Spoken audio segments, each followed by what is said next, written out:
welcoming the President of the United States, Barack Obama.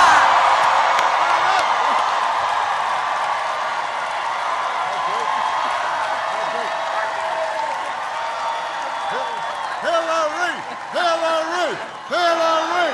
Hillary! Hillary! Hillary! Hillary! Oh! How you doing, Charlotte?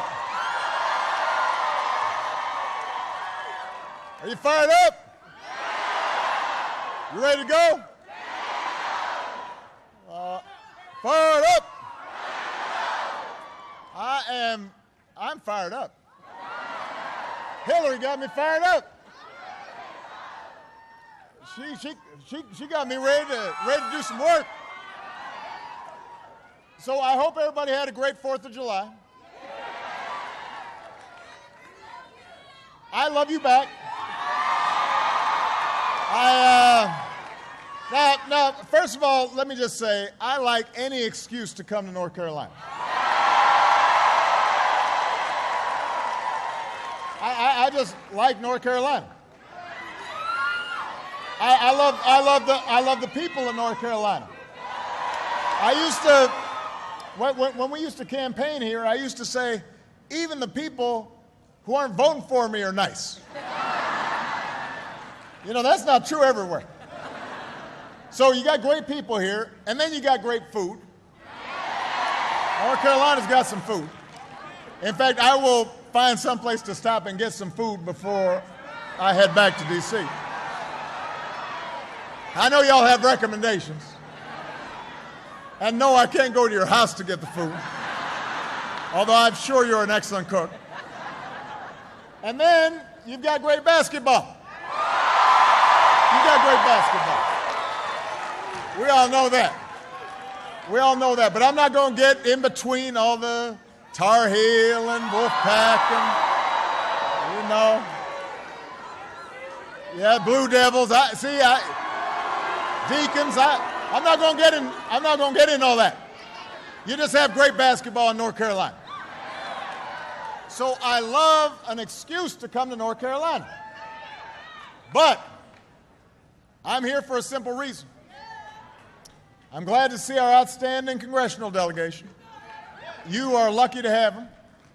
I'm glad you've got an outstanding candidate for the Senate and an outstanding candidate for governor. And I'm going to be working for them too. But I'm here today because I believe in Hillary Clinton. And I want you to help elect her to be the next president of the United States of America. That's why I'm here.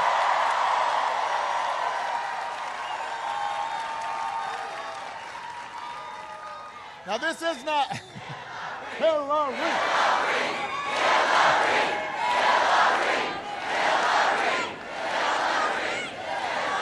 Now, as Hillary mentioned, this is not the first time we campaigned together.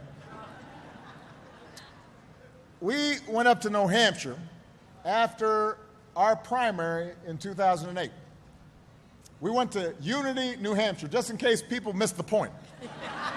That was the name of the town, Unity, New Hampshire. And we had gone through what was one of the longest, toughest primaries in history. And primaries are always tough because you're arguing with your friends instead of the folks you disagree with. Sometimes you got to find things to disagree about, even though you don't really disagree. So we were crisscrossing towns from New Hampshire to Nevada. And as much as I had admired her when we served together in the Senate, I came away from that primary admiring her even more. Because during that year and a half, I had had a chance to see up close just how smart she was and just how prepared she was. Especially since I had to debate her a couple dozen times. And let's be clear, she beat me like in the first. Now, you don't have to rub it in. You don't have to rub it in now.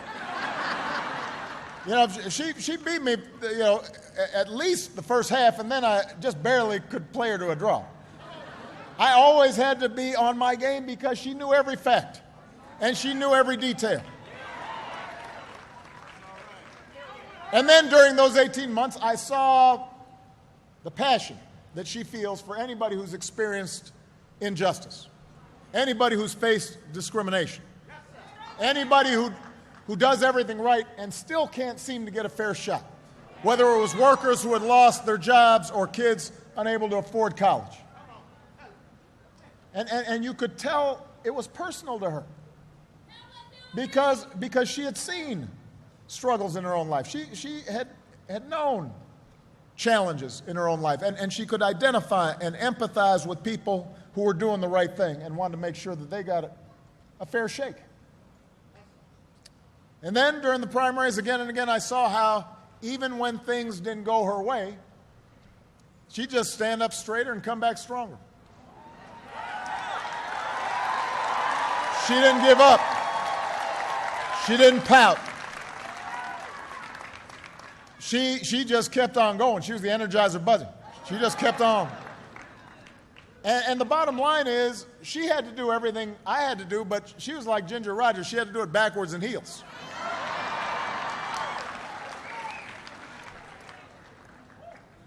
And at the end of our contest, I saw the grace and the energy with which she threw herself into my campaign.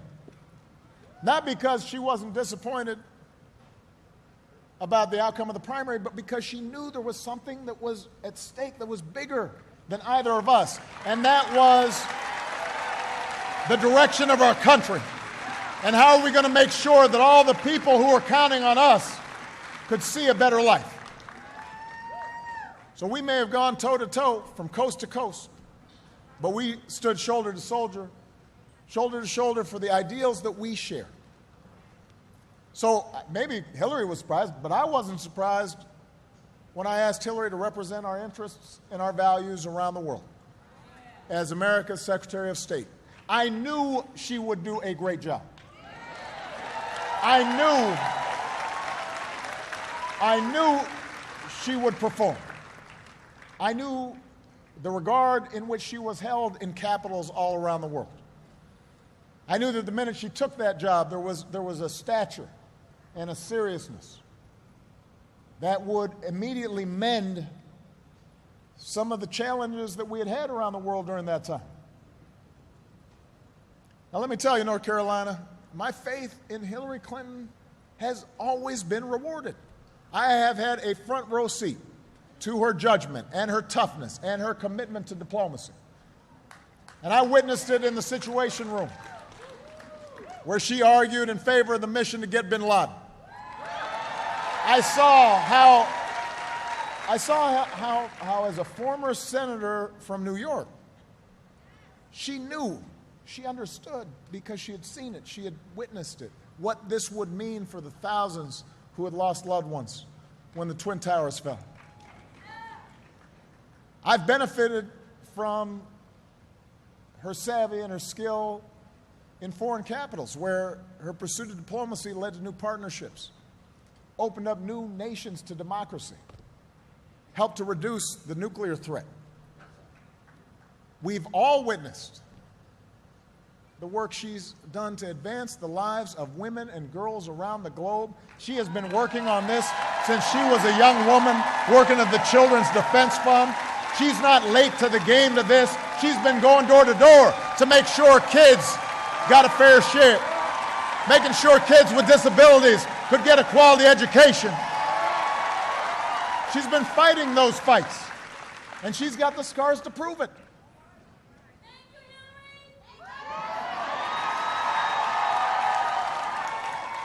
And you know, Hillary and I we shared a big hug the first time we saw each other after we finally realized one of the great causes of her career. Finally guaranteeing access to quality, affordable health insurance for every single American, because that's something she got started. And we picked up that baton and were able to get it across the finish line. The bottom line is, she was a great Secretary of State. And by the way, that's not just my opinion. That was the view of the American people, and pundits throughout the time that she was serving as Secretary of State, before the whole political machinery got moving. You remember that? It wasn't like long ago. It's funny how that happens. Everybody thought she was doing a great job. That's because she did do a good job. But it's funny how the filter changes a little bit. Same person, done the same work, but you know, that filter is a powerful thing. But you know, it wasn't just what happened in the limelight that made me grow more and more to admire and respect Hillary. It was how she acted when the cameras weren't on. It was knowing how she did her homework. It was knowing how many miles she put in traveling to make sure that America was effectively represented in corners of the globe that people don't even know about. There wasn't any political points to be had, but she knew that it was important. I saw how she treated everybody with respect, even the folks who aren't, quote unquote, important. That's how you judge somebody. Is how do they treat somebody when the cameras are off and they can't do anything for you? Do you still treat them right? Do you still treat them with respect? Do you still listen to them? Are you still fighting for them?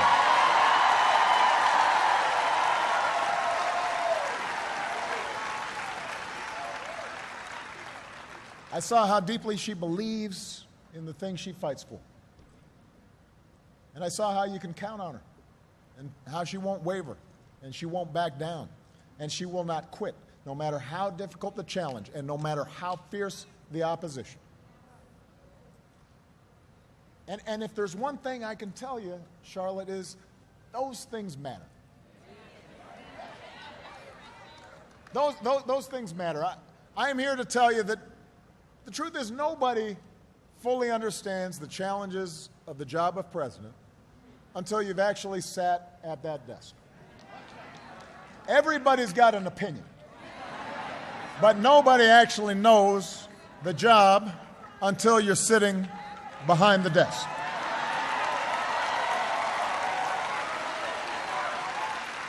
Everybody can tweet, but nobody actually knows what it takes to do the job until you sat behind the desk.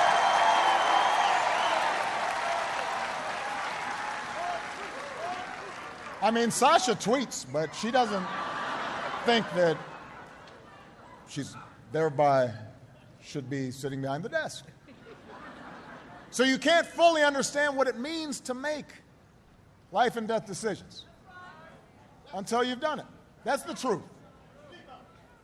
But I can tell you this. Hillary Clinton has been tested.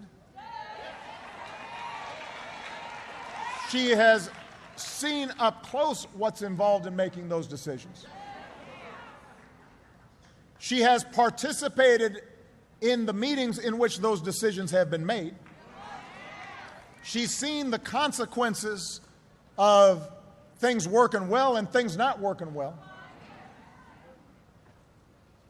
And there has never been any man or woman more qualified for this office than Hillary Clinton.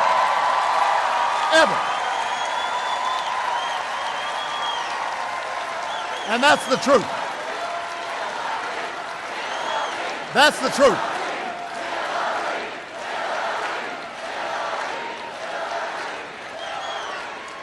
So the bottom line is, I know Hillary can do the job. And that's why I am so proud, North Carolina, to endorse Hillary Clinton as the next president of the United States.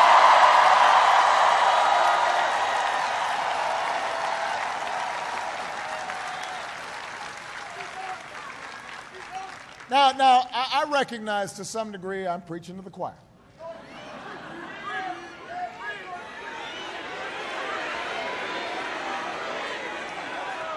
I know I probably don't need to tell anybody here why we need Hillary's steadiness and her level-headedness and her brilliance and her temperament right now. right now. Because we've been through some tumultuous times in this new century. And we continue to face all kinds of challenges and change in the years ahead. And in this November, in this election, you are going to have a very clear choice to make between two fundamentally different visions of where America should go. And this isn't even really a choice between left and right or Democrat or Republican. This is a choice between whether we are going to cling to some imaginary past or whether we're going to reach for the future. This is about whether we have an America that works for everybody or just a few people. And Hillary is not somebody who fears the future. She believes that it is ours to shape the same way it's always been. Hillary understands that we make our own destiny as long as we're together, as long as we think of ourselves not as just a collection of individuals or a collection of interest groups or a collection of states, but as a United States of America. She knows that. She knows that when it comes to our economy. Because she knows our economy works best not when it only benefits a few at the top, but when everybody's got a fair shot at success. As Hillary mentioned, look, when I came in office, things were not in very good shape, you will recall. We were losing 800,000 jobs a month, pursuing, by the way, the same proposals that the Republicans are still peddling. And over the past 6 years, our businesses have created more than 14 million new jobs. We cut the unemployment rate in half. Manufacturing jobs have grown for the first time since another President Clinton was in office.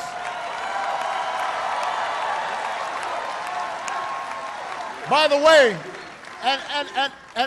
and by the way, because they're always talking about us being these spendthrift Democrats, I just want to point out we cut our deficit by nearly 75%. They didn't. They did not. Wages for families are finally starting to rise again. But we've got so much more work to do. Because in the 21st century, we're not going to help families. We're not going to create jobs just by pretending that we can turn back the clock and women are going to somehow not be in the workforce anymore. And, people of color suddenly are not going to be competing and wanting a better future for their kids. We're not going to suddenly ignore all the progress that's been made over the last 30 years. We're not going to build walls around America or put technology back in the box. We're not going to reverse hard-won rights for women or minorities or Americans with disabilities to fully participate in the workforce. We're not going to do that. If we're going to give working families, all families, a chance to succeed, we've got to make sure they can afford child care. And they've got sick leave and paid leave. And we got to make sure women get equal pay for equal work. And we should make it easier, not harder, for workers to organize for better wages and working conditions. And we shouldn't eliminate the minimum wage. We should raise it high enough so if you work full time, you don't live in poverty.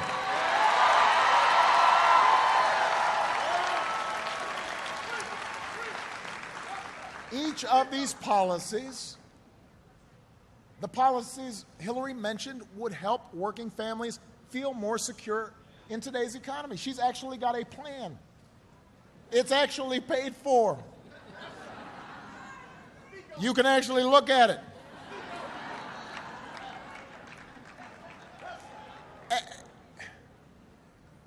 Now, the fact that we haven't gotten all these ideas done, it's not the fault of immigrants or unions or some liberal socialist scheme.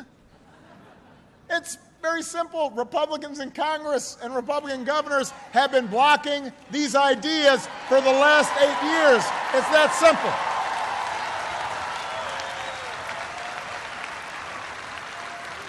So look, I just want to be clear. Not everybody votes on the economy. I understand. There are other issues. But if your concern is who's going to look out for working families, if you're voting your pocketbook, if you're asking who's actually going to stand up for the guy on the construction site or the guy in the factory or the woman who's cleaning a hotel room or somebody who's really working hard, the working family, if that's your concern, this isn't even a choice. Because the other side has nothing to offer you. The other side's got nothing to offer you.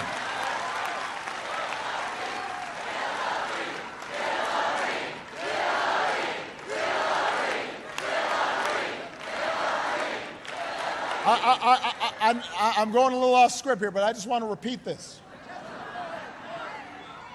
If your concern is working people,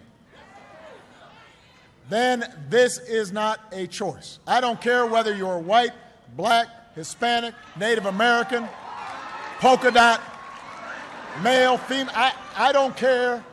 If what you care is who's going to be fighting for ordinary folks who are fighting for a better life for themselves and their children, then I don't know how you vote for the guy who's against a minimum wage, against unions, against making sure that everybody gets a fair shot, against legislation for equal pay, against sick leave and family leave, against all the things that working families care about. So if you're voting for the other team, it's not because of the economy. It's not because of the economy. You got to be clear about that.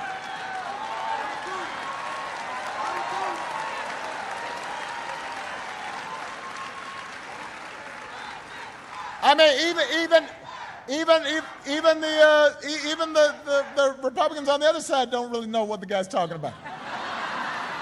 They really don't. They really don't. You ask them, they're all like, I don't know. Then they kind of duck the other way. Am I joking? No. So you can choose a path that divides us with harsh rhetoric and pits working people against each other, all the while pushing policies that will just help folks at the top do even better. But that's not helping working families. Or we can transform our politics so they're responsive to working families, so that all people of all races and all backgrounds get a higher wage, and all folks get quality health care and a decent retirement, and all children in this country get a better education that lets them dream bigger than their circumstances. That's what Hillary Clinton believes, and that's why I'm supporting her for President of the United States, and that's why you should too.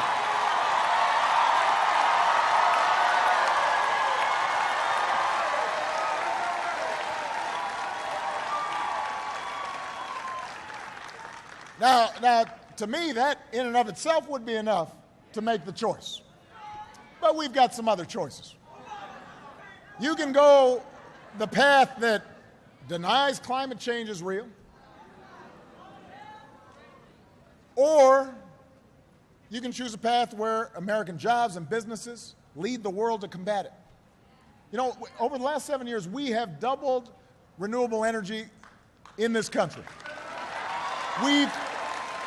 Remember when we were all concerned about our dependence on foreign oil?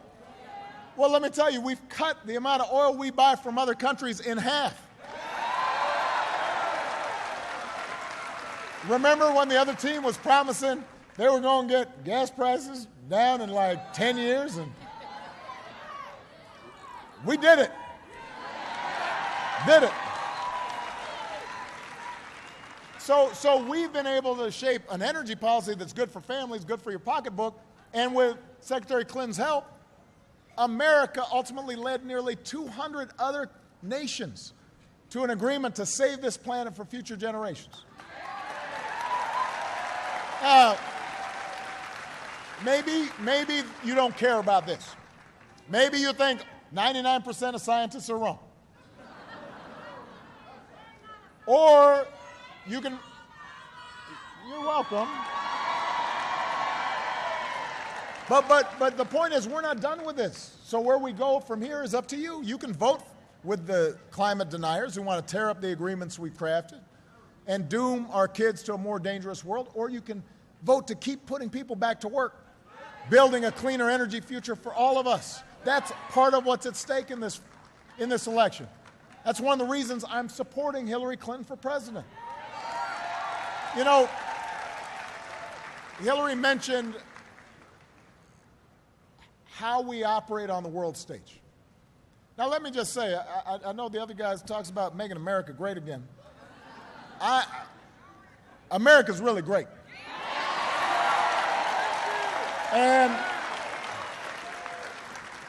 just the other day, somebody was writing about, wow, when you look at the surveys in the world, turns out that when Obama came into office, the world didn't think we were that great. But now they think we're the greatest. They think we're the strongest. They think we're the best positioned. We were in a hole before I came into office, but right now the rest of the world thinks we're pretty darn great. And by the way, you can look that up. That's a fact. That's not like just something I just made up and tweeted. So, you know, there are actually like surveys done.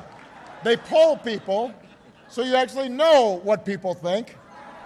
You don't just assert it. And it turns out that's what they think. You can look it up. Part of the reason is that is because we had an outstanding Secretary of State. Part of the reason is that Hillary understood and continues to understand that just a bunch of tough talk doesn't replace the hard work of diplomacy. A bunch of phony bluster doesn't keep us safe.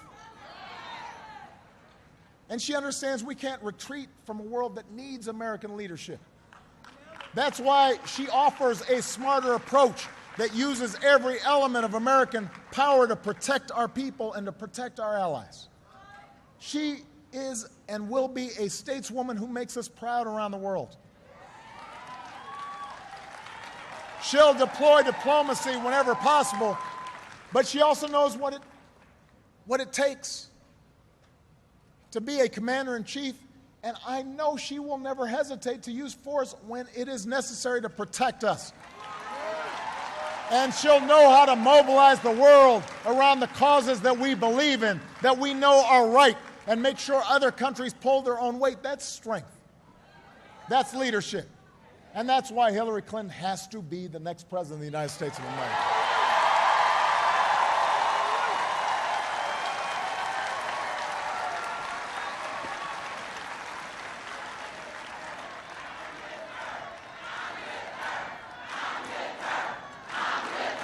I'm with her.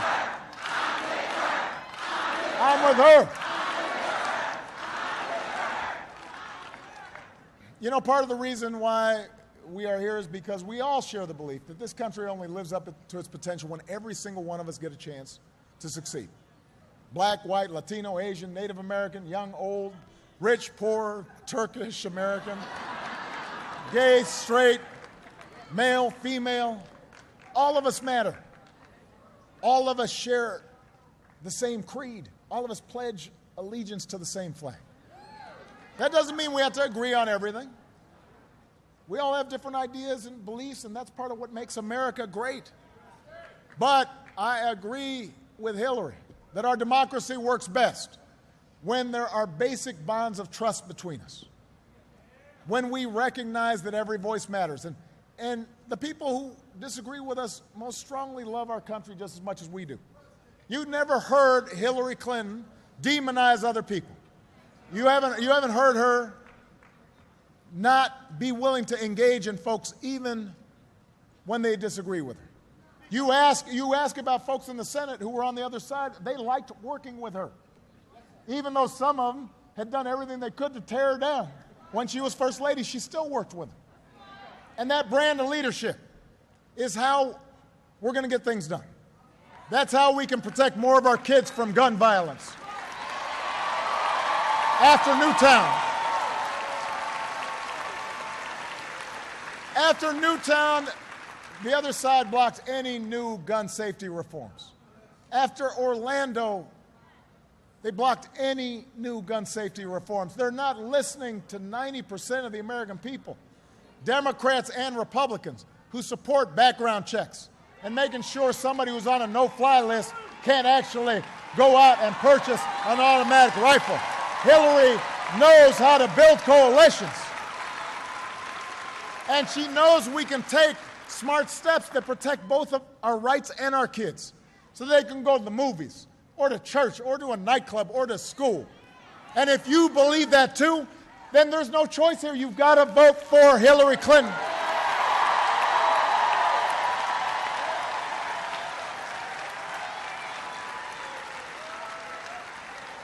Her brand of leadership can fix a broken immigration system so that it lives up to our tradition as a nation of laws and a nation of immigrants. You know, unless you're a Native American, somebody brought you here. Somebody came here. You came from someplace else now. So I just want to be clear about that. And not everybody had their papers straight when they came. I'm just saying. And you know, there are millions of striving young people whose lives hang in the balance. And they want to give something back to this country that they love. They want to serve in our military. They want to go to college. They want to be doctors. They want to cure diseases. And for years, the Republicans who run this caucus, they talk a good game about immigration reform, and then they don't do anything.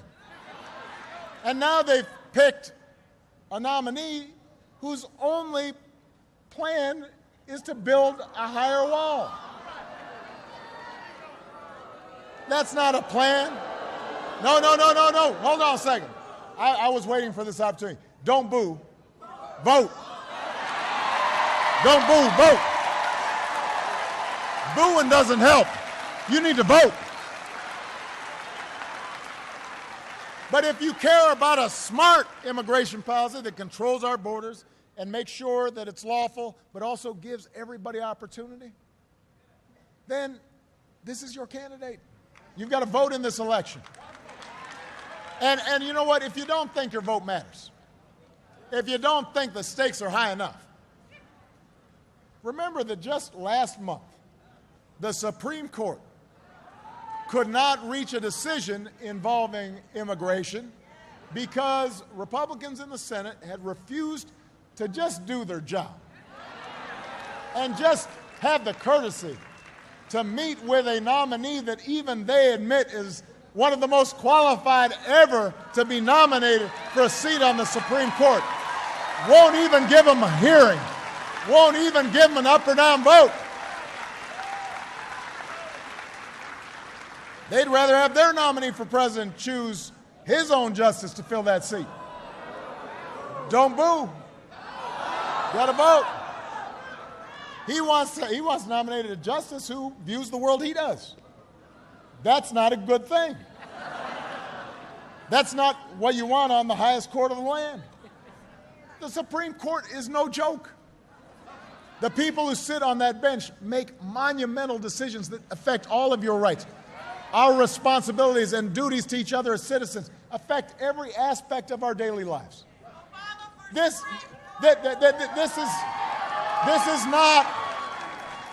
is not a reality show. This is not entertainment. This is real. This is not a reality show. This is reality. And being president of the United States means you have to deal with reality. When a crisis hits, you can't just walk off the set. You can't fire the scriptwriter. You can't be reckless. You don't have the luxury of just saying whatever pops into your head. You've actually got to know what you're talking about. You've got to actually do your homework. You can't just kick out reporters. You can't go to another country and if they ask you a question you don't like, just kick them out because you're in another country. You've got to apply steady judgment, even when things don't go your way. You've got to make the tough calls, even when they're not popular, and even when they won't pay off right away or increase your poll numbers. You've got to be able to handle criticism without taking it personally. You just got to brush it off and get the job done.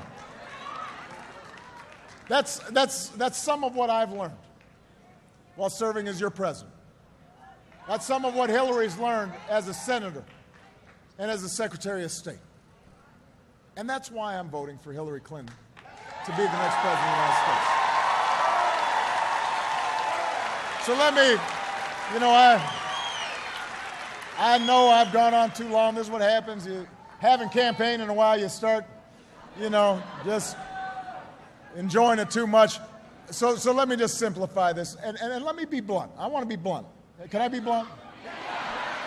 I'm going to be blunt. Hillary's got her share of critics.